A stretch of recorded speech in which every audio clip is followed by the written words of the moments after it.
لا نبي بعده أما بعد السلام عليكم ورحمة الله وبركاته.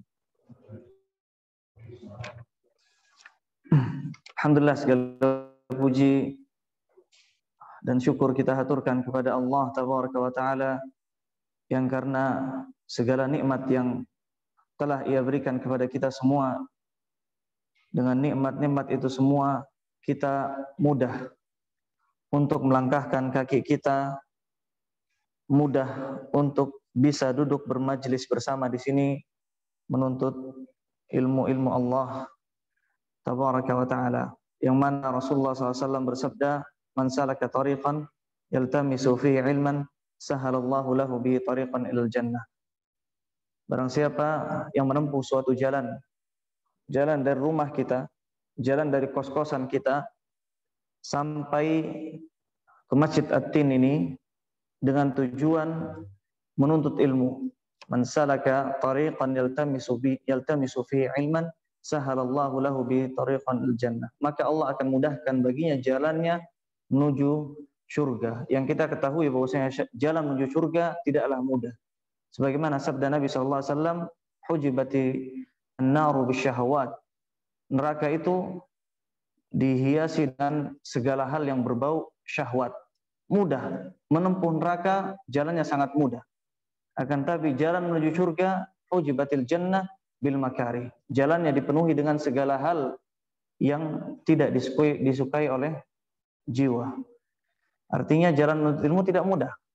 Pasti kita harus memaksakan diri kita untuk mau belajar, mau datangnya kita di sini pun harus berusaha memahami perkataan pembicara, mendengar dan menahan kantuk. Butuh perjuangan? Pasti butuh perjuangan. Tapi man tasabbar sabbarahullah. Siapa yang mau berusaha bersabar, memaksakan dirinya untuk sabar, maka Allah akan jadikan ia orang yang sabar. Ikhwatal iman wa akhwati fillah azinallahu wa iyyakum. Saudara-saudariku seiman yang dimuliakan Allah Azza wa Jal, kita sampai di hadis ke-9. Kemarin kita membahas hadis ke-8, yang mana hubungan hadis ke-8 adalah terkait dengan jihad fi sabilillah, kewajiban berjihad fi sabilillah atas seluruh kaum muslimin. Kemudian di pembahasan hari ini kita akan membahas tentang hadis at-tasi', hadis ke-9. Qala al-muallif rahimahullah, Al-Imam Yahya ibn Sharaf An-Nawawi rahimahullah berkata dalam bukunya, apa judulnya? Al-Arba'in An-Nawawiyah. An Abi Hurairah radhiyallahu anhu. An Abi Hurairah radhiyallahu anhu. Ada tambahan enggak di situ? An Abi Hurairah, lanjutannya apa? Abdurrahman ibn Sakhr, berarti sama. An Abi Hurairah Abdurrahman ibn Sakhrin, dari Abu Hurairah Abdurrahman ibn Sakhr radhiyallahu anhu qal, beliau berkata, sami'tu Rasulullah sallallahu alaihi wasallam yaqul, aku mendengar Rasulullah sallallahu alaihi wasallam bersabda, ma nahaitukum anhu fajtanibu, apa yang aku larang kalian darinya maka hindarilah, jauhilah. Wa ma amartukum bihi fa'tu minhu mastata'tum, dan apa yang aku perintahkan kalian kepadanya maka lakukanlah sebisa kalian. Anak kecepatan. Anak terlalu cepat. Sudah diartikan belum? Sudah insyaallah. Baik, anak ulangi. Ma nahaitukum anhu fajtanibu, apa yang aku larang kalian darinya maka tinggalkanlah, maka jauhilah. Wa ma amartukum bihi fa'tu minhu mastata'tum, dan apa yang aku perintahkan kalian kepadanya maka lakukanlah semampu kalian.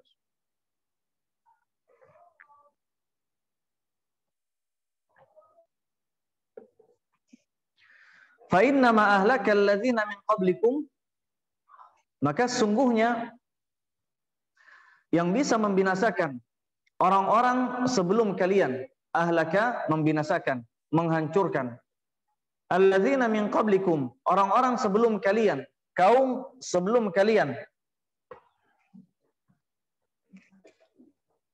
Kathratu masailihim, banyaknya pertanyaan mereka, waqtilafuhum, banyaknya pertanyaan mereka, waqtilafuhum, dan perselisihan mereka ala terhadap anbiyaihim, nabi-nabi mereka. Ikhtilafuhum, perselisihan mereka ala anbiyaihim, terhadap nabi-nabi yang diutus kepada mereka. Siapa mereka? Kaum sebelum umat Nabi Muhammad sallallahu alaihi wasallam. Rahul Bukhari wa Muslim. Hadis ini diriwayatkan oleh dua imam besar dalam ilmu hadis, yaitu Al-Imam Al-Bukhari Muhammad bin Ismail wa Muslim ibn Al-Hajjaj.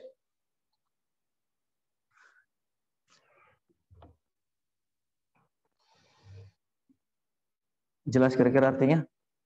Baik. Coba kita jelaskan. Dari Abu Hurairah, Abdurrahman bin Sakhar radhiyallahu anhu. Abu Hurairah adalah seorang sahabat yang mulia, yang mana beliau radhiyallahu anhu adalah termasuk di antara salah satu sahabat yang banyak meriwayatkan hadis dari Rasulullah sallallahu alaihi wasallam, yang disebut dengan julukan al-mukthiruna fi riwayatil athar. Al-mukthirun, orang-orang yang banyak, fi riwayati al-athar, meriwayatkan athar, meriwayatkan hadis Nabi sallallahu alaihi wasallam. Bahkan beliau radhiyallahu anhu adalah orang yang menduduki peringkat pertama yang banyak meriwayatkan hadis dari Nabi sallallahu alaihi wasallam. Riwayat Abu Hurairah dari Nabi sallallahu alaihi wasallam sebanyak 5.700 sekian hadis. 5.700 sekian hadis. 34 kalau tidak salah. Sebagai perbandingan, sahabat yang menduduki peringkat kedua dalam banyak meriwayatkan hadis Nabi sallallahu alaihi wasallam adalah Abdullah ibn Umar. Abdullah ibn Umar, hadisnya 2.000 sekian. 2.000 sekian. Perbandingan jauh nggak kira-kira? Jauh. Antara 5.000 dengan 2.000 lebih. Padahal Islamnya Abu Hurairah, beliau Islam pada tahun 7 Hijriah. Artinya beliau bukan termasuk dari as-sabiqunal awalun, bukan termasuk dari orang-orang yang dahulu dalam masuk agama Islam. Beliau masuk Islam terakhir. Tapi dengan begitu beliau semangat dalam mencari ilmu, dalam menuntut ilmu. Beliau fokuskan hidup beliau untuk menuntut ilmu. Beliau termasuk ahlu suffah.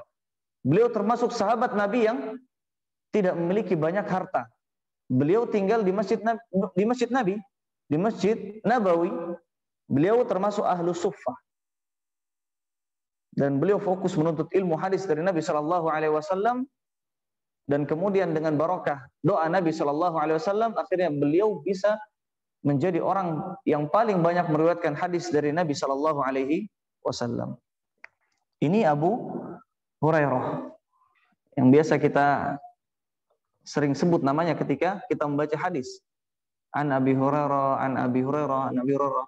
Paling banyak riwayat dari Abu Hurairah radhiyallahu anhu. Akan tapi kebanyakan dari kita belum paham siapa nama asli dari Abu Hurairah. Dan alhamdulillah di sini al-muallif, penulis kitab ini, menyebutkan nama asli dari Abu Hurairah. Siapa nama asli beliau? Nama asli beliau sebenarnya mahallul khilaf, yakni para ulama berbeda pendapat tentang nama asli Abu Hurairah. Akan tapi yang rajih, yang paling kuat, pendapat yang paling kuat yang disebutkan di sini. Nama beliau adalah Abdurrahman ibn Sakhar. Biasanya sahabat-sahabat yang memiliki kunyah. Apa kunyah? Nama yang diawali dengan Abu atau Ummu. Abu atau Ummu. Ada ayah punya anak namanya Abdullah, maka dia diberikan julukan Abu Abdillah. Ini kunyah. Kalau di Indonesia biasanya mamanya fulan atau mungkin bapaknya fulan. Kalau di Arab itu sudah biasa, Abu Abdillah, bapaknya Abdullah. Atau mungkin seperti anak-anak yang terakhir namanya Faza, kunyah anak Abu Faza. Atau mungkin yang lain mau kunyah, ini termasuk sunnah Nabi Shallallahu Alaihi Wasallam. Ini kunyah. Kebanyakan sahabat yang memiliki kunyah dan masyhur dengan kunyah tersebut, biasanya banyak dari kita tidak tahu nama asli sahabat tersebut. Contohnya seperti Abu Hurairah. Contoh yang lainnya Abu Bakar As-Siddiq, ya kan? Abu Bakar As-Siddiq siapa nama aslinya? Abdullah ibn Utsman, Abdullah ibn Abi Quhafah. Nama sahabatnya Abu Bakar, kunyahnya. Abinya juga, ayahnya juga Abu Quhafah. Jadi kita harus tahu dua-duanya. Nama sahabat Abu Bakar siapa? Abdullah. Nama ayahnya Abu Quhafah itu siapa sebenarnya? Utsman. Kemudian ada Abu Sa'id Al-Khudri. Abu Sa'id Al-Khudri, yakni Sa'ad ibn Sinan ibn Malik, nama aslinya.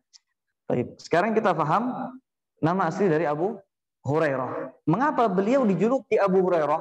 Apa arti Hurairah? Hurairah artinya adalah kucing kecil. Perbedaan antara Hirrah, asli Hurairah itu dari Hirrah. Asli Hurairah itu adalah dari Hirrah, itu aslinya. Kemudian kenapa bisa menjadi Hurairah? Dalam bahasa Arab ada istilahnya tasghir, ismu tasghir, atau pengecilan suatu nama. Ada seorang laki-laki yang atau mungkin ya seorang laki-laki, karena dia seperti anak kecil, mungkin dari sifatnya atau mungkin dari perawakannya atau mungkin dari ukuran tubuhnya, maka kita sebut rujayil, orang laki-laki yang kecil. Di sini Hirrah artinya kucing, Hurairah menjadi kucing kecil, anak kucing. Dan mengapa beliau dijuluki sebagai Abu? Apa arti Abu?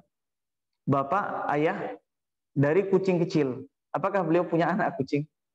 Jawabannya enggak. Kenapa? Karena beliau suka dengan kucing. Ada kucing kecil yang beliau sangat sukai, dan kucing kecil ini selalu mengikuti Abu Hurairah, selalu mengikuti Abdurrahman ibn Sakhar. Dan suatu ketika Rasulullah melihat Abu Hurairah bermain dengan kucing kecil ini dan diletakkan dalam kum Abu Hurairah. Kalau zaman dahulu pakaian lengannya itu lebar, dan Abu Hurairah meletakkan kucing itu di lengan beliau. Karena Rasulullah melihat kecintaan Abu Hurairah yang sangat kepada kucing, maka Rasulullah menamai beliau dengan Abu Hurairah. Ayahnya kucing kecil. Perbedaan Hirrah dengan Qittah. Biasanya kan kita bahasa Arab Qittah ya, atau Qit. Bedanya kalau Qit itu kucing liar, kalau Hirrah kucing peliharaan. Allahu a'lam. Nabi Hurairah Abdurrahman bin Sakhar radhiyallahu anhu. Kenapa radhiyallahu anhu? Kenapa tidak radhiyallahu anhuma atau anhum? Karena satu orang. Kita menyebut atau keridhaan Allah, arti radhiyallahu anhu artinya Allah telah meridhoi beliau. Kalau anhuma, Allah telah meridhoi mereka berdua. Kalau anhum, telah meridhoi mereka, jumlahnya banyak. Qala, beliau berkata, sami'tu Rasulullah sallallahu alaihi wasallam yaqul, aku mendengar Rasulullah sallallahu alaihi wasallam bersabda, "Ma nahaitukum anhu fajtanibuh." Apa artinya tadi? Ma nahaitukum, apa yang aku larang kalian darinya, maka hindarilah, jauhilah. Wa ma amartukum bihi fa'tu minhu mastata'tum. Dan apa yang aku perintahkan kalian kepadanya, maka lakukanlah. Ada tambahan, mastata'tum. Apa arti mastata'tum? Sebisa kalian, semampu kalian, semampu kalian. Dan ini perbedaan antara perintah dan larangan. Di buku ini menjelaskan syarah tentang Arba'in Nawawiyah.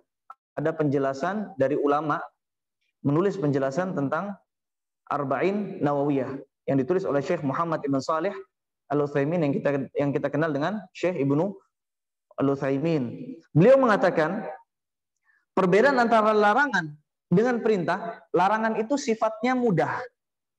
Larangan sifatnya lebih mudah dibandingkan dengan perintah.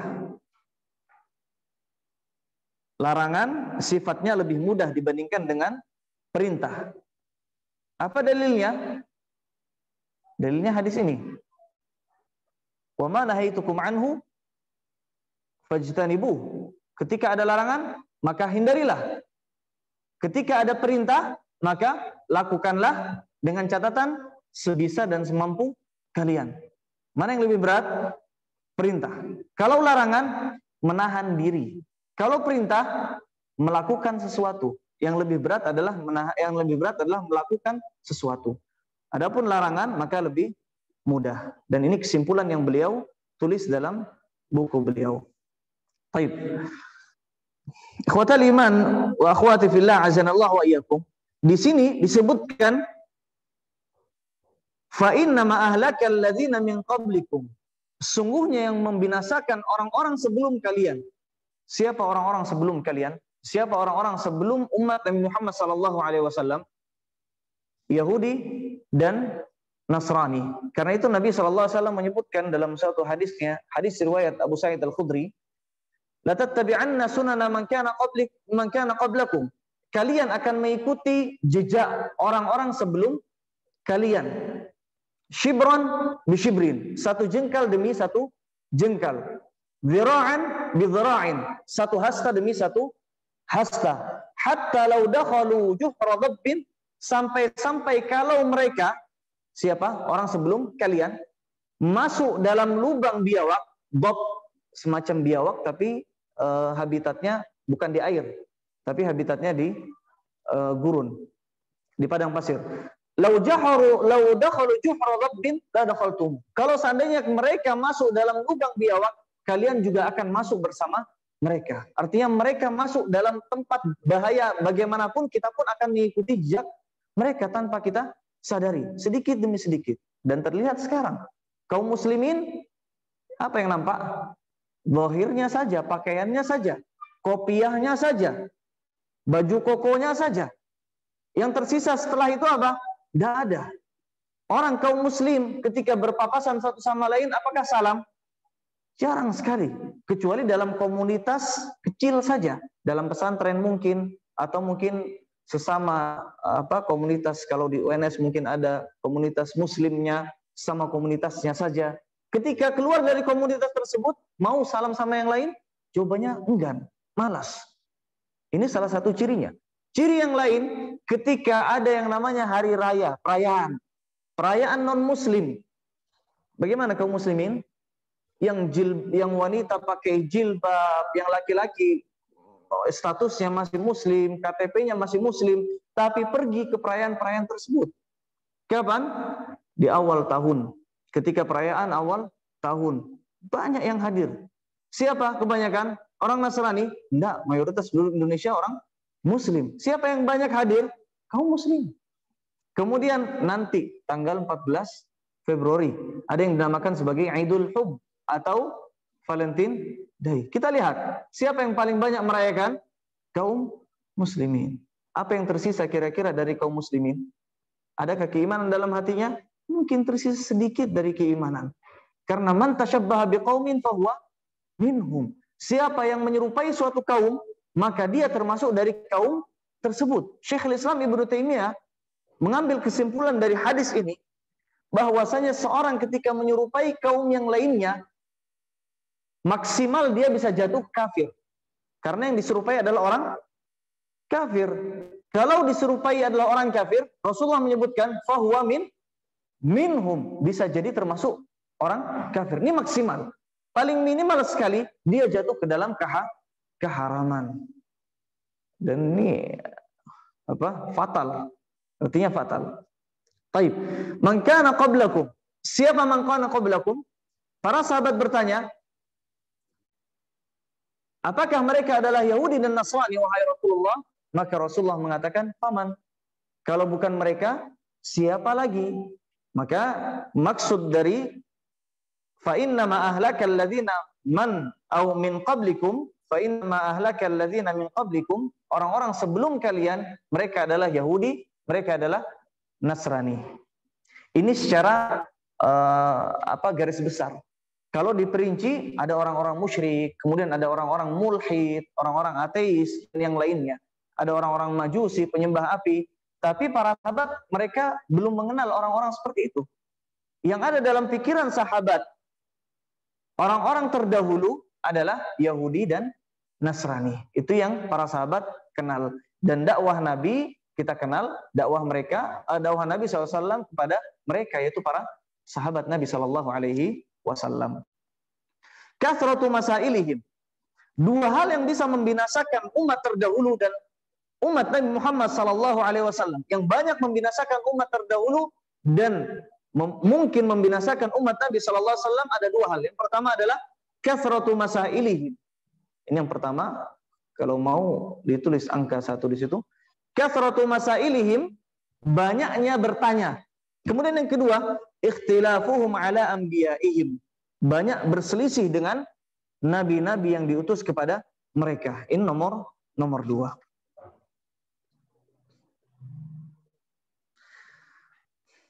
Orang-orang sebelum umat Nabi Muhammad SAW, kita jelaskan ada dua secara garis besar, yaitu Yahudi dan Nasrani. Di antara dua ini, mana yang lebih banyak mengingkari para nabi, mana yang lebih banyak bertanya suatu hal yang tidak penting, Yahudi atau Nasrani?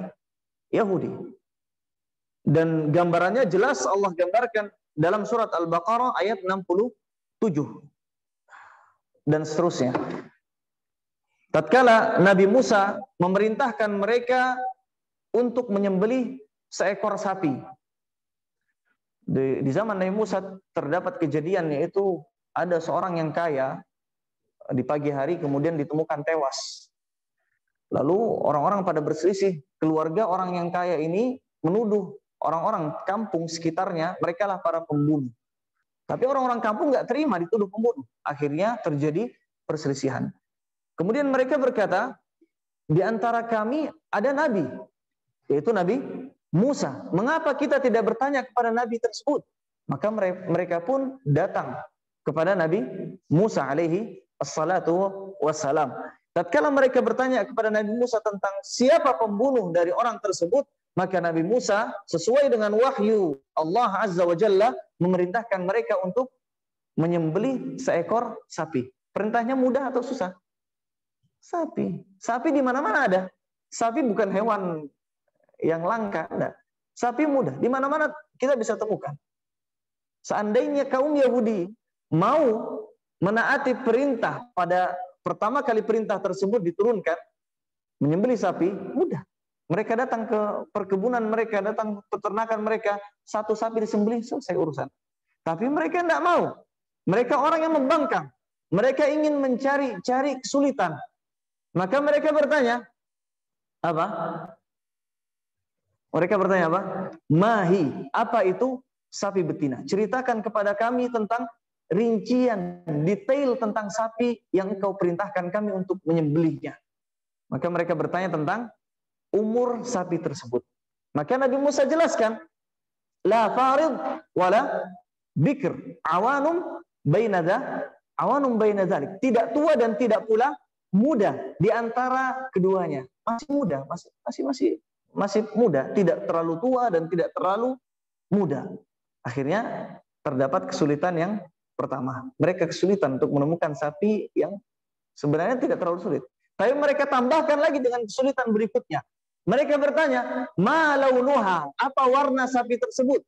Maka dijelaskan, safra faqi'un launuha tasurrun nadhirin. Warna kuningnya kuning tua. Dan ketika kita memandang warnanya ini, maka akan menggembirakan hati kita.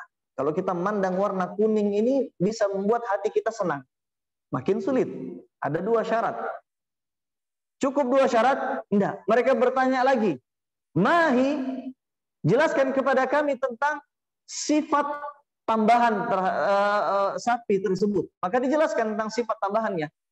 Bahwasanya sapi tersebut tidak pernah digunakan untuk, apa istilahnya kalau di sawah? Untuk membajak sawah. Wala tasqil harf, dan tidak pernah digunakan untuk mengairi tanaman. Akhirnya makin sulit. Siapa mereka? Mereka adalah kaum kaum Yahudi. Dan untuk murojaah bisa dilihat surat Al-Baqarah ayat 67, 68 sampai 69. Kemudian di sini dijelaskan waqtilafuhum ala anbiya'ihim. Ini diantara dua sebab yang bisa membinasakan umat atau yang banyak membinasakan umat sebelum umat Nabi Muhammad sallallahu alaihi wasallam. Kemudian diantara faidah hadis ke-9 yang pertama adalah wajibnya meninggalkan hal yang terlarang. Wajibnya meninggalkan hal yang terlarang. Ini kira-kira ada ujiannya enggak? Ada enggak? Mau diadakan enggak? Mau diadakan enggak? Karena ada kajian fikih dari buku Al-Wajiz fil Fiqhi As-Sunnah wal Kitabil Aziz. Buku fikih, pembahasan tentang fikih ibadah khusus untuk ummahat. Dan setiap 2 kali pertemuan ada ujian dan ummahatnya semangat.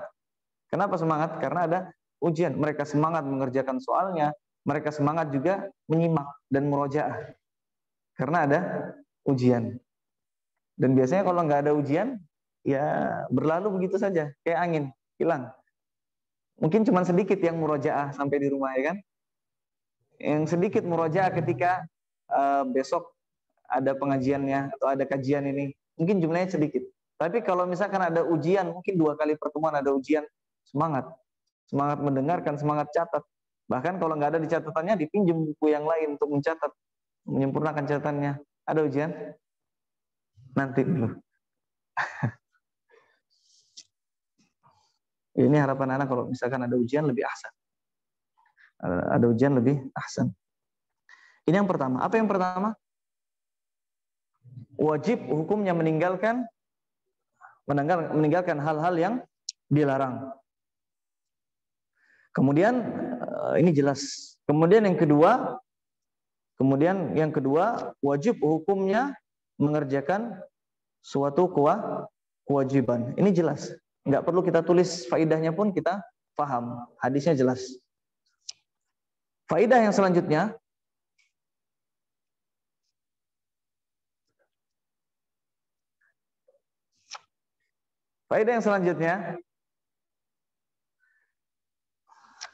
hadis ini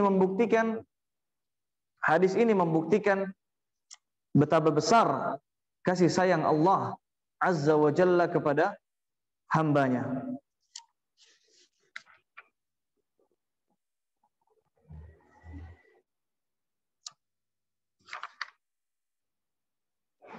Dari mana kita tahu bahwasanya hadis ini membuktikan besarnya rahmat Allah, besarnya kemurahan Allah kepada para hambanya? Ada yang tahu? Ayo tebak-tebakan nih. Apa? Bahasa Arabnya? Mastata'tum, ahsan. Barakallahu fiik. Di sini Rasulullah menyebutkan mana haitukum anhu fajtanib. Ketika ada larangan tinggalkan. Wa ma amartukum bihi fa'tu minhu mastata'tum. Ketika ada perintah, maka wajib laksanakan, tapi dengan catatan. Tadi kita sebutkan mana yang lebih berat untuk dilaksanakan, larangan atau perintah? Perintah. Tapi di situ Rasulullah kasih catatan mastata'tum. Dari sini ulama mengambil kesimpulan ketika ada suatu larangan, maka hukumnya wajib untuk dilaksanakan kecuali dalam kondisi darurat. Dan ketika ada suatu perintah, maka wajib dilaksanakan sesuai dengan kemampuan. Tadi kita kasih catatan kecuali dalam kondisi darurat. Ada kaidah penting dalam ilmu usul fiqhi, yaitu la muharrama ma'ad darurah wa la wajiba ma'al ajzi. Ini dicatat. Nggak bisa bahasa Arab, nanti terjemahannya enggak apa-apa. La muharrama ma'ad darurah wa la wajiba ma'al ajzi. La muharrama ma'ad darurah artinya tidak ada yang terlarang dalam kondisi darurat. Tidak ada yang terlarang dalam kondisi darurat.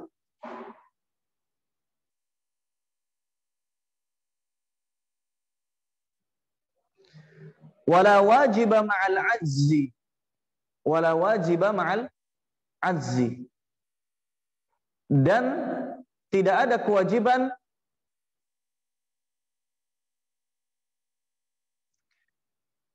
ketika tidak ada kemampuan. Ketika tidak ada kemampuan.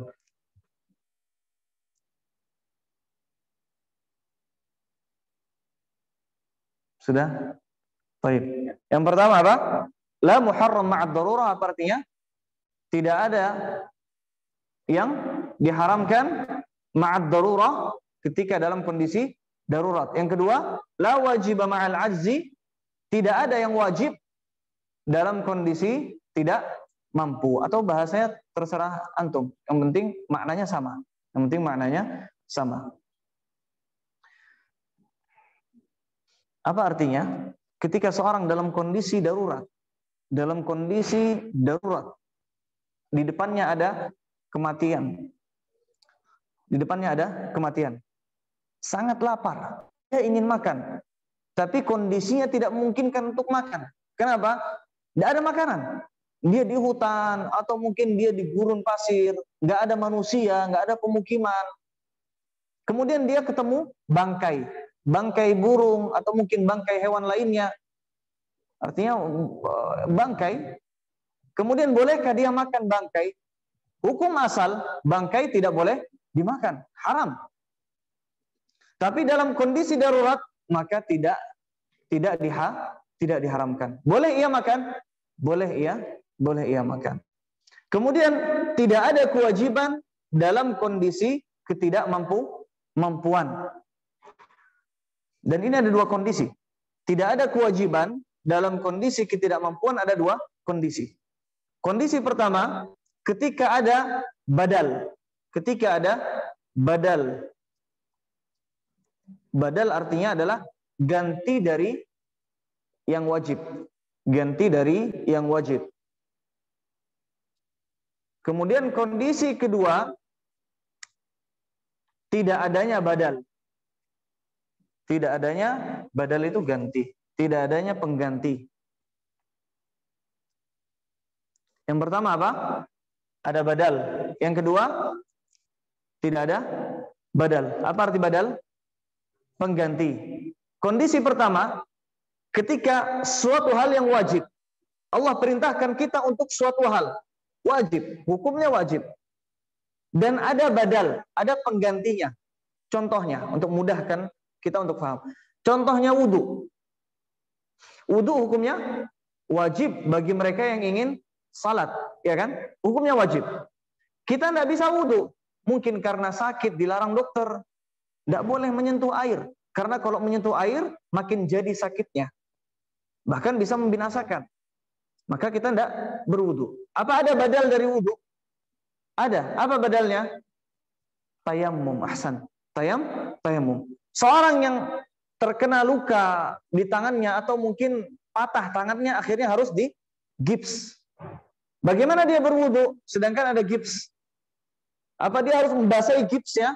Jawabannya enggak boleh. Nanti nggak kering-kering. Akhirnya nggak sembuh-sembuh. Tangannya nggak sembuh. Apa yang dia lakukan? Cukup dia mengusap di atas jabirah, di atas gipsnya saja. Ini kalau ada badalnya. Wudu nggak bisa, maka boleh tayammum. Salat berdiri nggak bisa, maka boleh salat dalam keadaan duduk. Duduk nggak bisa, maka boleh dalam keadaan berbaring. Ini ada badalnya. Hukumnya kalau ada badalnya, ada penggantinya, maka dia beralih dari perintah yang pertama menuju perintah badal tadi. Wadih? Jelas? Jelas. Kemudian yang kedua, apa yang kedua tadi? Kondisi kedua, tidak adanya badal, tidak ada yang pengganti. Maka dalam kondisi kedua ini, saqata bil kulliyah. Saqata bil kulliyah artinya adalah kewajiban tersebut benar-benar gugur. Benar-benar gugur. Karena nggak ada badal, nggak ada penggantinya. Contohnya apa? Contohnya apa? Siapa kira-kira yang bisa ngasih contoh? Kewajiban yang tidak ada badalnya, tidak ada penggantinya. Apa? Nggak ada yang tahu. Fadhal. Hah? Haji. Baik, haji hukumnya wajib. Kemudian ketika kita mampu, kemudian tidak kita laksanakan, maka berdosa. Tapi kalau misalkan tidak mampu, maka hukumnya tidak menjadi wajib. Kalau seorang mampu, kemudian dia mati, anaknya masih bisa melaksanakan, boleh badal. Boleh digantikan kewajiban haji tersebut. Apa kira-kira yang lain selain haji? Yang tidak ada badalnya. Kewajiban yang sama sekali tidak ada badalnya. Teka-tekin. Fadhal. Hah? Mandi wajib. Mandi wajib nggak ada badalnya. Hah? Badalnya tayamum. Ya kan? Seorang kalau mandi wajib nggak bisa, maka dia tayamum. Apa yang nggak bisa? Nanti kita akhirkan ya. Sambil dipikir. Kemudian faedah berikutnya, ini faedah keberapa tadi? 3 ya. Hadis ini membuktikan rahmat kasih sayang Allah kepada kita. Apa buktinya? Mastata'tum. Kemudian kita jelaskan kaidah. Kaidah apa? Tidak ada yang haram dalam kondisi darurat dan tidak ada yang wajib dalam kondisi tidak mampu.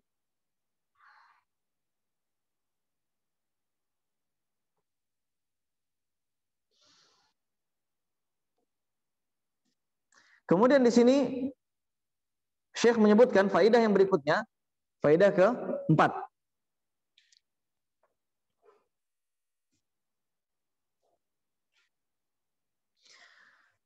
Ini agak detail ya. Masalah yang keempatnya agak detail. Manusia memiliki kemampuan dan kehendak. Ini kita paham. Manusia punya kehendak, memiliki kemampuan. Paham. Tapi di sana ada firqah dhalah. Ada kelompok di luar ahli sunnah wal jamaah yang mana mereka berkeyakinan bahwasanya manusia itu seperti bulu yang terbang. Kayak mana bulu terbang? Bulu punya keinginan enggak? Enggak. Angin ingin bawa dia ke kanan, dia pergi ke kanan. Ingin bawa dia ke atas langit tinggi atas sana, dia ke atas. Kalau angin tidak ada, maka dia diam di tempat. Manusia seperti itu. Dan keyakinan firqah ini, kelompok ini dinamakan sebagai kelompok Jabariyah. Kelompok Jabariyah. Kelompok Jabariyah, mereka adalah kelompok yang meyakini bahwasanya manusia tidak memiliki kehendak.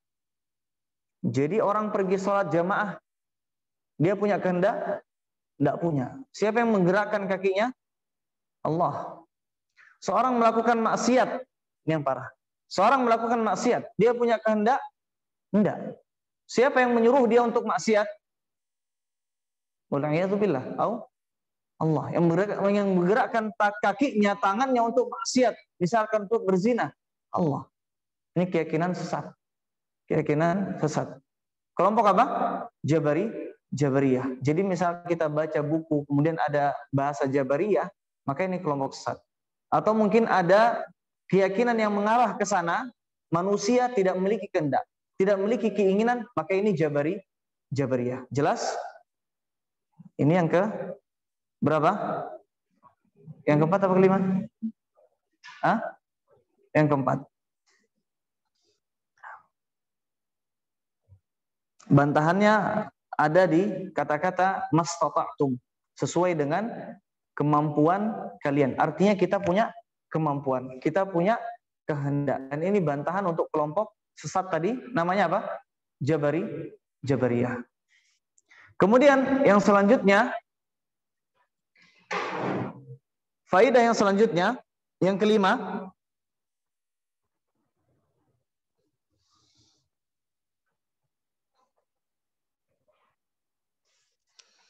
seorang muslim tidak layak untuk bertanya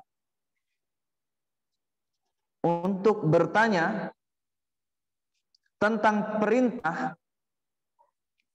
bertanya tentang perintah,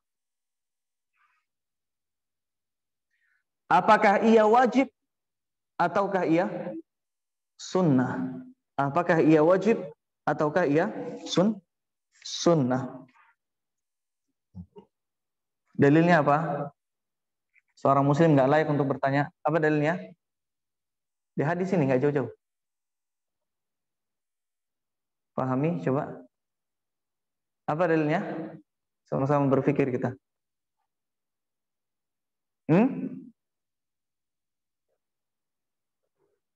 Kita tunda nanti sampai akhir. Apa dalilnya? Hah? Nggak dengar? Anda nggak dengar?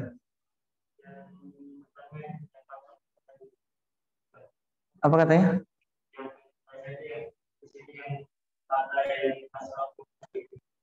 Kasratu masa ilim, bukan itu. Mungkin bisa masuk ke situ. Kasratu masa ilhim, banyak bertanya mungkin bisa masuk ke situ. Cuman kurang tepat. Yang tepat, faiza amartukum bihi fa'tu minhu mas tata'tum. Jika ada perintah yang datang kepada kita, maka kita tanya apakah wajib atau sunnah? Enggak. Apa kata Nabi? Fa'tu minhu mas tata'tum. Lakukan, kerjakan. Bertanya? Enggak. Bertanya? Enggak. Jadi faidah berikutnya tadi apa? Apa? Tidak layak bagi seorang muslim untuk bertanya apakah perintah tersebut wajib ataukah sunnah. Dalilnya apa? Fa'tu minhu mastata'tum. Di sini perlu kita jelaskan, berbeda kalau kita ingin menjaga diri kita dari suatu yang haram. Berbeda jika kita ingin menjaga wara'. Apa wara'? Menghindarkan diri kita dari hal yang diharamkan dan mengerjakan kewajiban yang menjadi perintah. Orang kalau dia lakukan kewajiban, apakah dia berdosa? Jawabannya tidak. Tapi kalau dia tinggalkan kewajiban, apakah berdosa? Berdosa. Sebaliknya, kalau orang kalau melakukan sunnah, dia lakukan yang sunnah, dia berdosa? Tidak. Tapi kalau dia tinggalkan, berdosa atau tidak? Tidak berdosa. Maka ada perbedaan antara wajib dengan sunnah. Orang ini ingin menjaga dirinya agar tidak terjatuh kepada meninggalkan hal yang wajib. Akhirnya dia bertanya, ini wajibkah, sunnahkah? Kalau wajib, maka saya akan jaga baik-baik. Tapi kalau sunnah, maka saya akan jaga sebisa saya. Yang seperti ini boleh. Tujuannya apa? Untuk wara'. Tujuannya untuk wara'. Menjaga diri dari melakukan hal yang haram. Untuk wara' maka boleh. Menjaga diri dari melakukan hal yang haram. Apa istilahnya? Wara'. Adapun kalau tujuannya untuk tasahul. Apa tasahul? Bermudah-mudahan. Ini kan cuman sunnah saja. Ya sudahlah, saya tinggalkan. Kalau tujuannya seperti ini boleh atau tidak? Maka la yang bagi, tidak layak dilakukan oleh seorang muslim. Dalilnya apa? Kembali kepada yang pertama tadi. Dalilnya apa? Fa'tu minhu mastata'tum. Kalau tujuan wara' boleh, kalau tujuannya tasahul, bermudah-mudahan, kalau cuman sunnah tidak usah dikerjakan. Maka ini tidak boleh. Yang kedua tidak boleh. Ini sudah habis waktunya.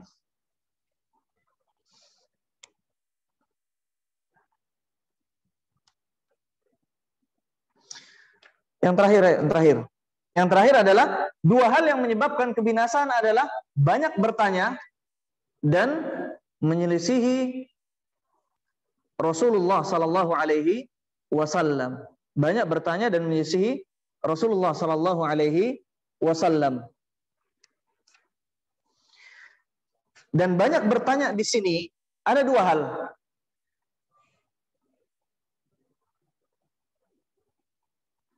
Ini musajjal kan, maksudnya ada rekamannya kan? Nanti rekamannya kan di share nggak? Di share. Mungkin bisa kalau misalkan ada ketinggalan tulisan bisa lihat rekamannya ya. Kathratus soal, banyak bertanya ada dua hal. Yang pertama dalam agama, yang kedua dalam dunia. Dalam masalah agama dan dalam masalah dunia. Dalam masalah agama tidak boleh banyak bertanya. Mengapa demikian? Hadisnya ini larangan. Sebab binasanya umat terdahulu adalah banyak bertanya. Dan asal muasal hadis ini ada disebutkan dalam riwayat Imam Muslim dari hadis Abu Hurairah bahwasanya Rasulullah sallallahu alaihi wasallam suatu ketika khutbah di hadapan para sahabat. Beliau berkata, "Ayyuhan nas, innallaha qad farada 'alaikum al-hajj." Allah Azza wa Jalla telah mewajibkan kepada kalian untuk haji, ibadah haji. Fahujju, maka berhajilah kalian. Kemudian ada salah seorang sahabat bertanya kepada Nabi, "Akullu amin ya Rasulullah?" Apakah haji itu kewajiban setiap tahun wahai Rasulullah? Maka Rasulullah diam. Dia ulangi pertanyaannya kedua kalinya, Rasulullah diam. Dia ulangi pertanyaannya ketiga kalinya, Rasulullah juga diam. Kemudian Rasulullah berkata, "Lau qultu na'am," kalau seandainya aku ucapkan iya, haji tiap tahun, apa kira-kira yang terjadi? Lau ajabat. Maka syariat haji akan menjadi wajib dalam setahun. Walamma stata'tum, dan kalian tidak akan mungkin sanggup melaksanakannya. Nah, sekarang kita ngerasain tuh.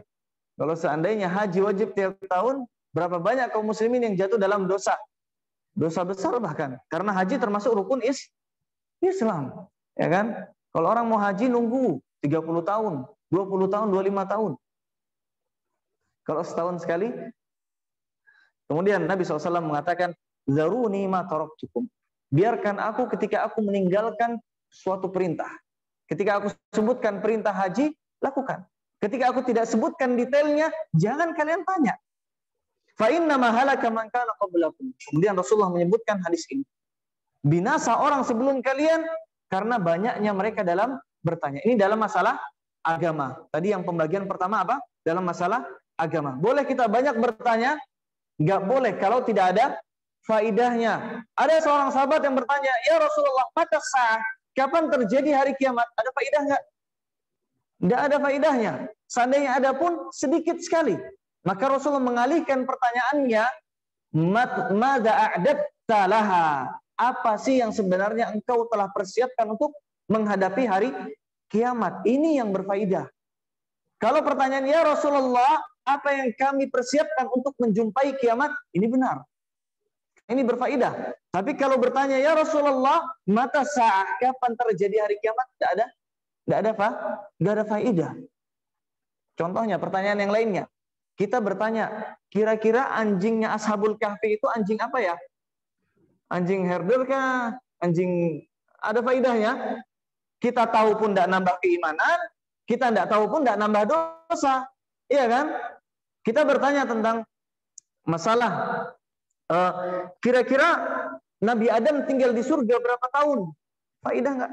Sama sekali nggak ada faedah. Ini masalah dalam agama. Lebih baik kita laksanakan ketika itu perintah, lebih baik kita tinggalkan ketika itu larangan. Banyak bertanya, tidak perlu. Umat Islam terutama di zaman sekarang terlalu banyak bicara. Kenapa? Karena banyak makan ayam. Gitu.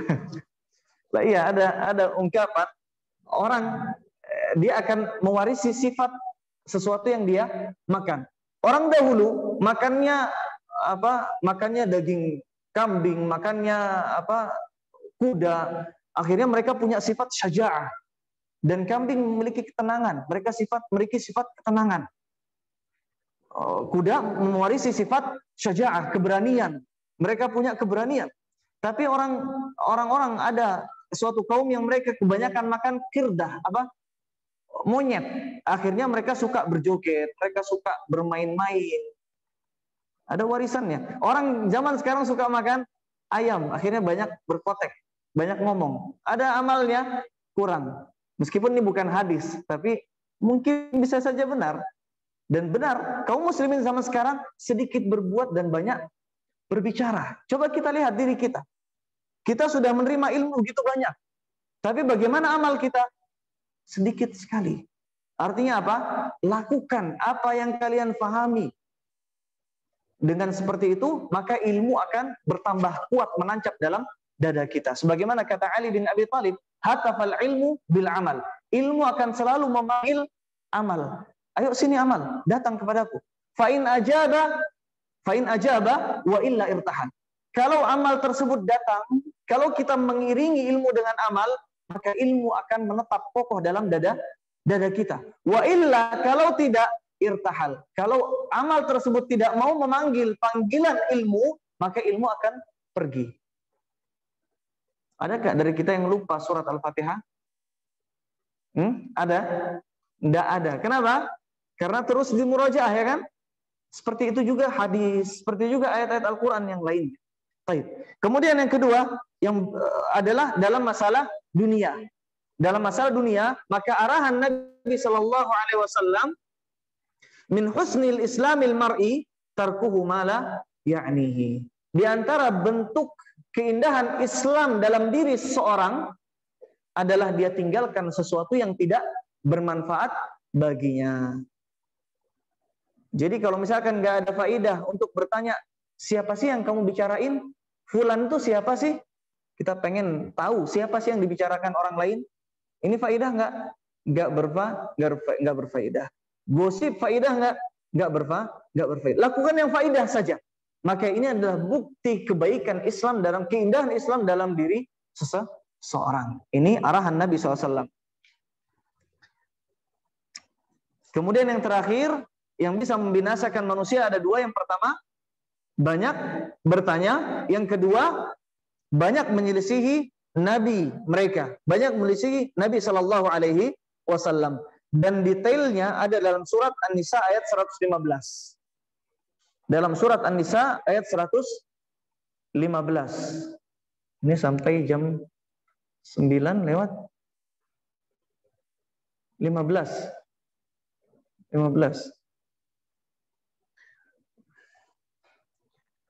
Dan dalam surat An-Nisa ayat 69.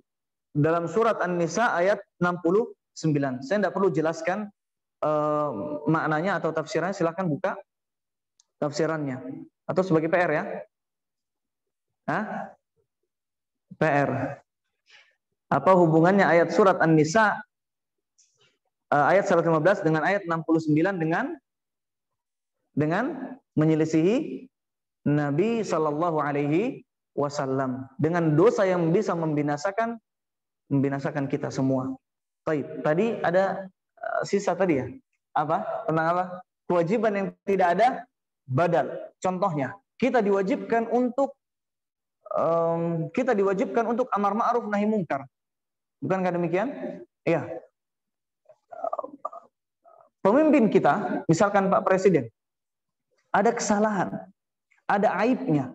Kita wajib untuk mencegahnya dari kemungkaran. Ada kemungkaran, maka kita wajib untuk mencegah dari kemungkaran. Tapi kita tidak mampu. Bagaimana? Kita tidak mampu. Apakah kita harus turun ke jalanan, kemudian demo, atau mungkin melakukan hal yang lainnya? Atau mungkin protes di media sosial, mengatakan mengejek Jokowi atau yang lainnya? Tidak perlu. Ini perintah yang tidak ada badalnya. Kalau kita tidak punya kekuatan, maka lakukan dengan, Rasulullah mengatakan, man ra'a minkum munkaran falyughayyirhu biyadihi. Siapa yang melihat kemungkaran, dengan tangan. Kemudian kalau tidak bisa, maka dengan lisan. Kalau tidak bisa, dengan hati. Maka kalau kita tidak bisa melakukan dengan tangan, sudah tinggalkan. Tidak boleh lagi kita memaksa untuk dengan tangan. Karena kalau kita paksakan dengan tangan, dengan kekuatan, mungkin dalam istilah people power, kekuatan rakyat, ini tidak boleh. Ini yang bisa menyebabkan kehancuran suatu negeri. Bukankah di negeri Suriah hancur karena ini? Negeri Mesir hancur karena ini? Iya. Negeri-negeri Arab sana hancur karena orang ingin memaksakan perintah amar ma'ruf nahi mungkar, mencegah kemungkaran yang terjadi di pemimpin mereka. Akhirnya mereka hancur. Kalau tidak bisa, sudah tinggalkan. Sudah tinggalkan. Dengan hati saja, sudah. Dengan hati saja. Tidak perlu paksa. Baik, jelas? Mungkin ada sisa waktu, fadhal. Barangkali ada yang bertanya.